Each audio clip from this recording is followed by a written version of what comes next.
ভয় নাই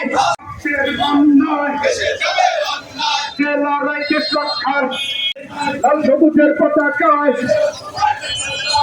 তোমায় দেখাচ্ছে এমন একটি সময় সাহসিকরা বলছে যে